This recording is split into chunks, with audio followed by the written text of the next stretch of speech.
कसा प्रतिसाद बघायला मिळाला नाशिकमध्ये? खरोखर तुफान, पाऊस पण आणि तुफान गर्दी पण, प्रतिसाद पण तेवढंच तुफान आहे. आपण पाहतोय लोकांचं प्रेम आहे. अनेक वेळा राजकीय पक्ष शक्ती प्रदर्शन करण्याचं बघतात, आमचं प्रेमाचं प्रदर्शन आहे. आणि नाशिकची जनता एवढं माझ्यासाठी थांबली, ऐकण्यासाठी थांबली, राजाभाऊ वाजे साहेबांसाठी थांबली. मला वाटतं हे प्रतीक आहे की 4 जूनला निकाल काय असेल. मोदींनी आज भाषणापूर्वी सभेपूर्वी बाळासाहेबांच्या स्मारकाचं दर्शन घेतलं.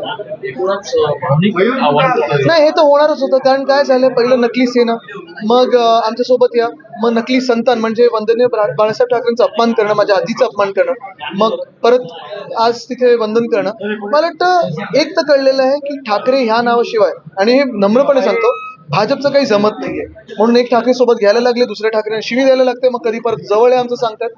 मूळ गोष्ट हीच आहे की एवढं प्रेम जर असतं, त्याच शिवसेनेला का फोडलं, त्याच परिवाराला का संपवायचा प्रयत्न केला, त्या परिवाराची बदनामी का केली, आणि आता नकली संतान का बोलतात.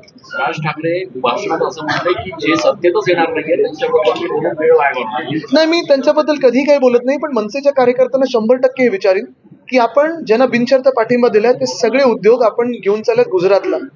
हा बिनशर्त पाठिंबा असेल तर ठीक आहे, आनंद आहे, तुम्हाला तुमचं लक लागू. संजय दिना पाटलांच्या कार्यकर्त्यांचा मृतदेह गोलगुश पाहायला मिळाला. मिहीर कोटेचं जे कार्यालय आहे त्याच्यावर हल्ला झाला. नाही, आपण एक पहा, तो व्हिडिओ पण बाहेर आलेला आहे. मिहीर कोटेचे यांचे कार्यकर्ते मला वाटतं पैसे वाटप करत होते, तिथे पोलिसांना बोलवलं गेलं, पण पोलिसांनी येऊन ह्यांनाच अटक केली की निवडणूक आयोगाने. हे जर व्हायला लागलं असं एवढ्या दिवसात आपण पाहताय, तर मग कसं निवडणूक चालवायची? म्हणजे तुम्ही कोणाचेही पैसे वाटप करू देणार भाजपाच्यात म्हणून? साहेब, खरं तर 4 टप्प्याच्या निवडणुका संपलेल्या आहेत. अवघ्या काही तासामध्ये 8व्या टप्प्यात देखील मतदान आहे. 4 टप्प्याकडे आपण कसं बघता? कारण भाषणात सुद्धा आपण बोलला की महायुतीची जी परिस्थिती आहे ती अत्यंत खराब झालेली आहे. नक्कीच आपण पाहाल 4 टप्प्यांमध्ये आतापर्यंत देशभरात जे मतदान झालंय, इंडिया आघाडी पुढे आहे. आणि ह्याचा पहिला इंडिकेटर हे आहे की भाजपा हिंदू मुस्लिमवर बोलायला लागली. जेव्हा जेव्हा भाजपला वाटतं की भाजपा हरणार आहे, समाजामध्ये असेल, धर्मामध्ये असेल, जातीमध्ये असेल, जिल्ह्यामध्ये असेल, तेढ निर्माण करण्याचा प्रयत्न करतं, आणि हे स्पष्ट आहे, सगळीकडे तसंच झालेलं आहे. आणि आपण पाहतोय की अजूनही इंडिया आघाडी पुढे लीडवर आहे आणि जिंकणार. कोरोनामध्ये जो आज काही वाद झाला तशी परिस्थिती राज्यामध्ये इतर आव्हान केलं. हे निवडणूक आयोगाने दखल घेणं गरजेचं आहे, कारण भाजपचे कितीतरी लोक, परवा धंगेकर साहेब आंदोलनाला बसलेले आपण पाहिलं होतं, वजन आहे त्याच्यात.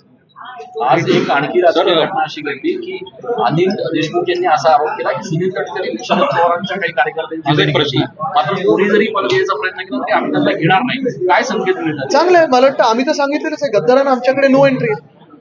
साहेब, महाविकास आघाडीचे नेते, आता जे बॅगाचा विषय झाला, महाविकास आघाडीचे नेते, जे महत्वाचे नेते, त्यांनी आरोप केलाय 20-25 हजार कोटी रुपयांचा वापर या संपूर्ण निवडणुकीमध्ये होतोय. आपल्याला असं वाटतंय? असूही शकेल, कारण जेवढा भाजपाने पैसा गोळा केलेला आहे, इलेक्टोरल बॉन्ड्स मध्ये असेल, चंदा दो धंदा लो मध्ये असेल, हे सगळं दिसतंय आपल्या डोळ्यात देखत आहे. आणि तरी देखील डोकं विकले जाणार नाही, कारण ही लढाई आपल्या स्वाभिमानाची, आपल्या संविधानाची, आपल्या लोकशाहीची. महायुतीच्या स्टेजवर राज ठाकरे आज पाहायला मिळाले. राज ठाकरेंनी त्या सभेतून भाजपला मतदान करण्याचं आवाहन केलं. काहीच बोलत नाही मी त्यांच्यावर, पण आमच्या स्टेजवर आपण पाहिलं असेल, केजरीवाल साहेब, खडगे साहेब, सगळ्यांनी जनता आमच्यासोबत.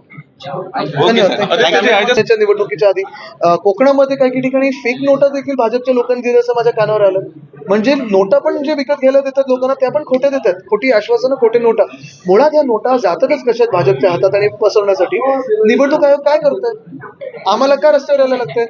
धंगेकरजींना का आंदोलन करायला लागलं? हा विचार कधीतरी निवडणूक आयोग करणार आहे की असंच निर्लज्जपणे काम? एबीपी माझा, उघडा डोळे बघा नीट.